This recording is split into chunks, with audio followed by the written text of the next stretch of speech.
A smartwatch or a smart ring better for tracking your data? I have the Ultra Human Ring Air. I've had it for about 4 months, and then I also have an Apple Watch. I've had this one since 2021. It's kind of old. In my opinion, having an Apple Watch is just like having a mini phone on my wrist, especially because I get so many notifications and it like taps me all day long. And having the ring, well, I wanted one because it does like cycle tracking and sleep and my stress rhythm and like all this stuff that I felt my Apple Watch couldn't do.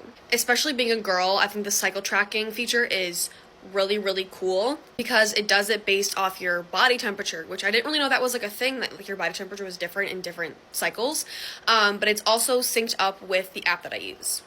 Apple Watches do have cycle tracking, but I just never really liked how it, like, the feature worked, and so I never used it, but I really like the ring. Here's an example of what it looks like with, like, the stress rhythm score. You can tell when I worked out, and then, like, I just go between stressed and stimulated, and then I'm relaxed, and that's, like, when I'm sleeping.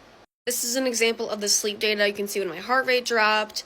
I picked a very good day because I usually don't sleep very well. It tells me how long I was in deep sleep, light sleep, REM sleep. It tells you tosses and turns. And then also, like, it gives you, like, a little chart, and then how many, like, sleep cycles you had.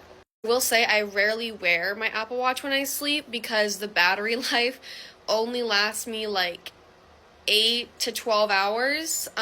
It is old, but the ring battery lasts days, and then when I do charge it, it's usually when I shower, and it fully charges in like 30 minutes, which an Apple Watch, it takes like all night.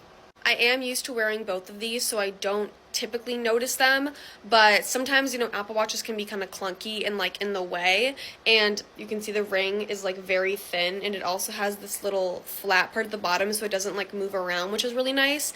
And I can wear this when I'm at work, but not my watch, and this is waterproof, so I can like wash my hands with it and stuff. That's a really nice feature, especially because I can't wear my watch at work, but I like to track my steps.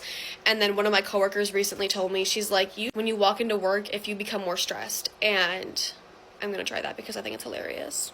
And working a customer service job, like, I'm not supposed to be on my phone, obviously, but having like a little phone attached to my wrist, get like notifications and stuff, it's like the same stimulation and like stressfulness as like a phone buzz. And so, like, not wearing my watch, but like I'm not gonna get notifications on the ring, obviously, which is kind of nice because it keeps me focused at work and not like wanting to check my phone. If you're really passionate about wanting notifications on your wrist, then get a smartwatch. But if you're more passionate about the data, then definitely get the ring. I've already convinced my mom to get one over an Apple Watch and my therapist. There's also no monthly subscription for the Ultra Human Ring, so if you're thinking about getting one, I highly recommend.